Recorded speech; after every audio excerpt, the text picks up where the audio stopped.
Hi everybody, welcome back once again. Suppose you have a friend. You are going to describe two of his positive traits like this. He is smart. He is intelligent. Okay, so how do you combine the sentence? He is smart and intelligent. What about if I say like this? My friend is not only smart but also intelligent. See, now the sentence is more powerful, even more powerful than the first one, isn't it? Yes. Now we are going to discuss about two of his negative traits, like he is lazy, he is irresponsible as well. So, using not only but also, how can you say?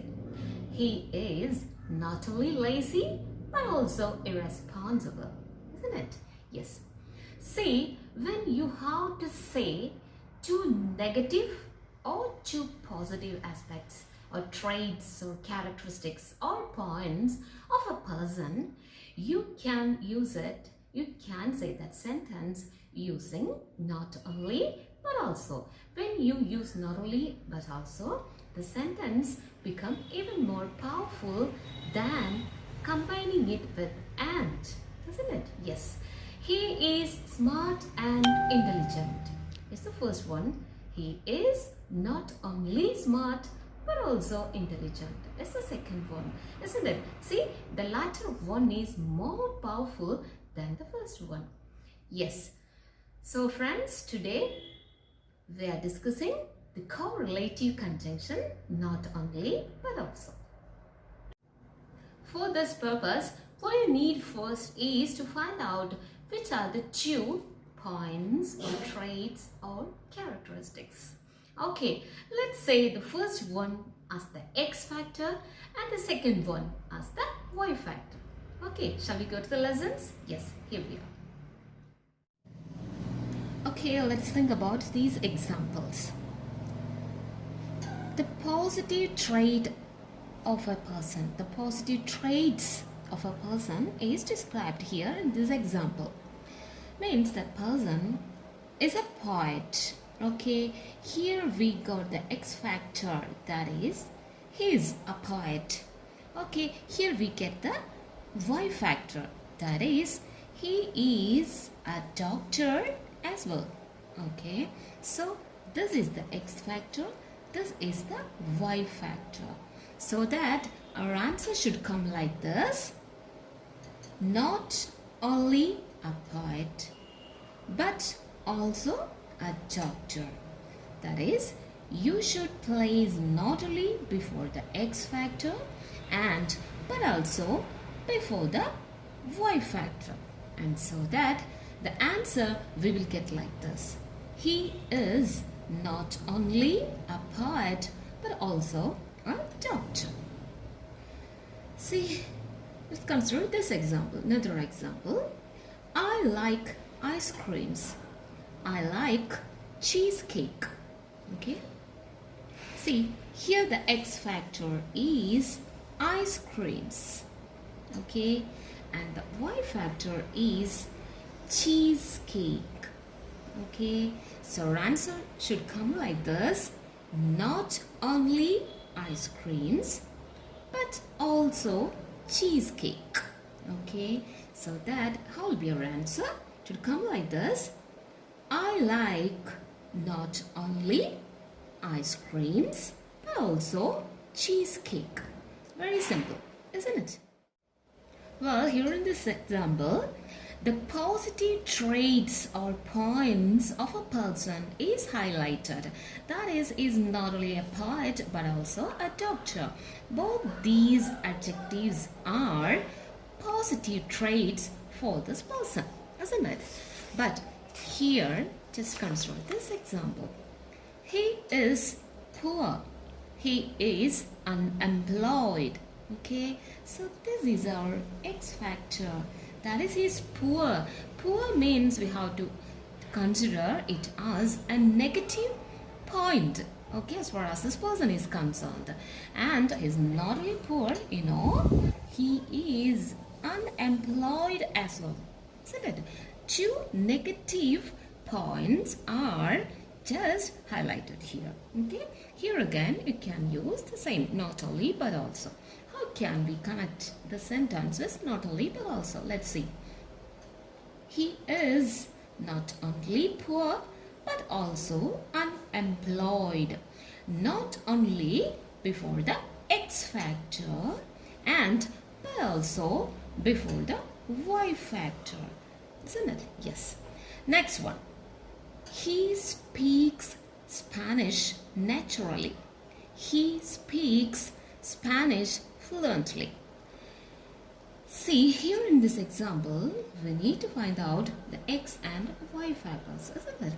He speaks Spanish. He speaks Spanish. Common in both these sentences. So how does he speak it? Isn't it? See, here naturally. Okay, here fluently. Naturally and fluently. Two adverbs are given here. Here we had two adjectives, but here two adverbs are given. One is naturally and the other one is fluently. So we got the X and Y factors here.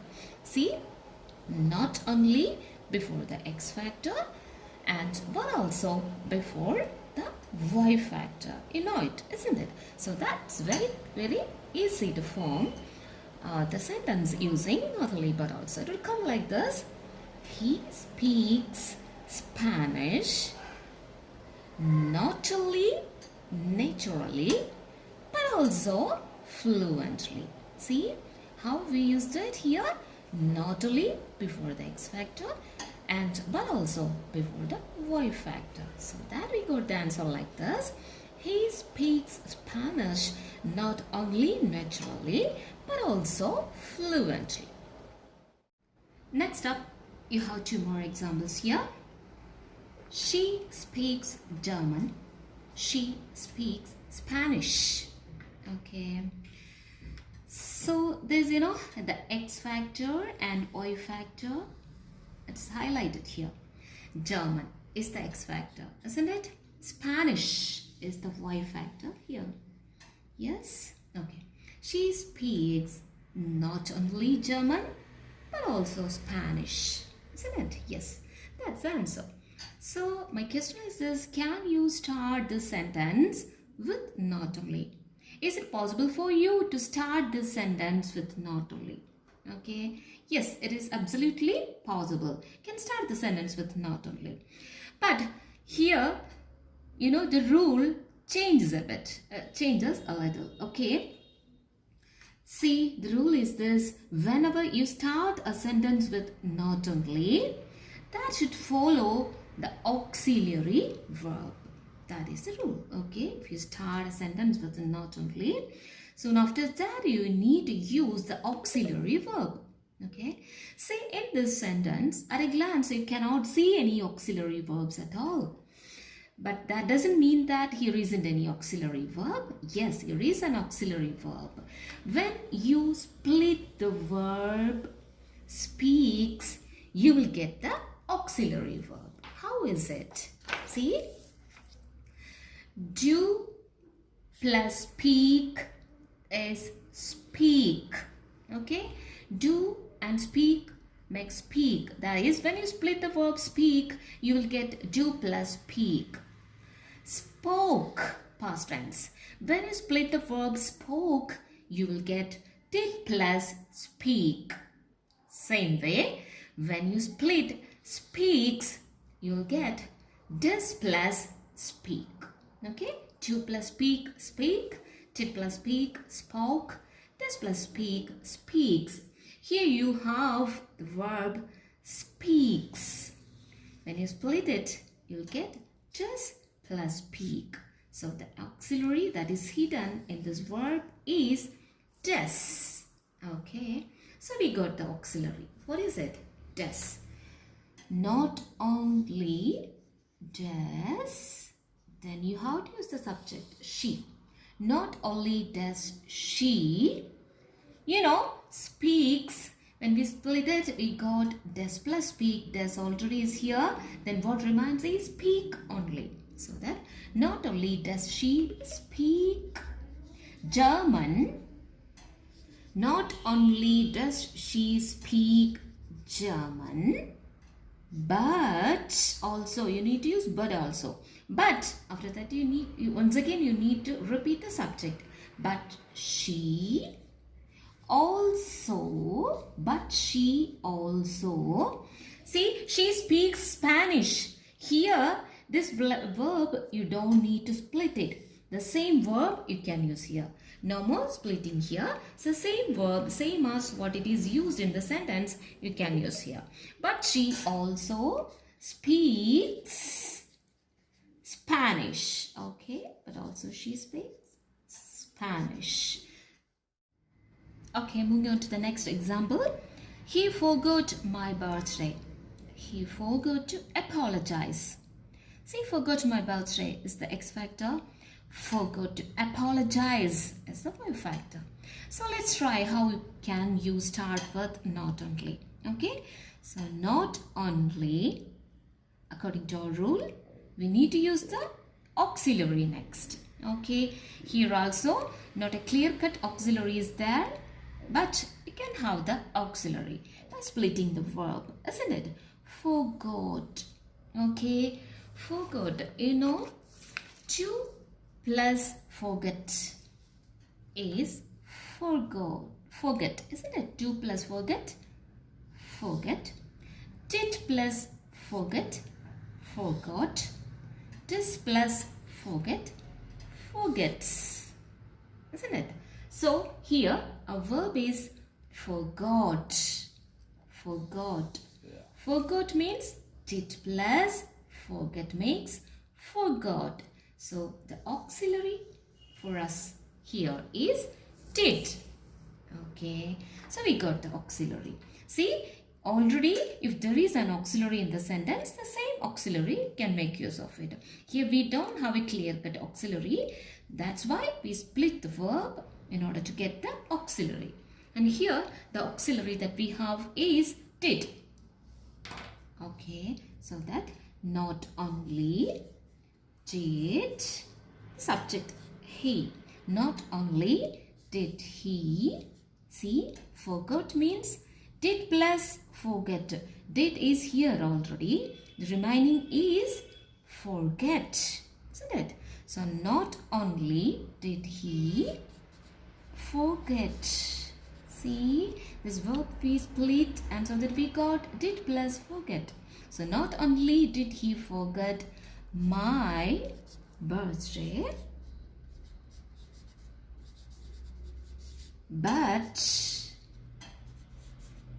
here again subject, okay, but he also, subject also, okay, but also in between the subject, but he also, see, here same as what it is here, you can use here, no more splitting the verb. Forgot itself you can use here. Second time you don't need to split the verb, same as here you can use here. So that but he also forgot,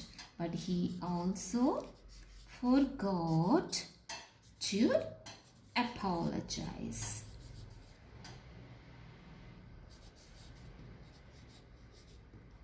That's it. So that's all for today. We will soon meet again with another topic. Till then, bye-bye.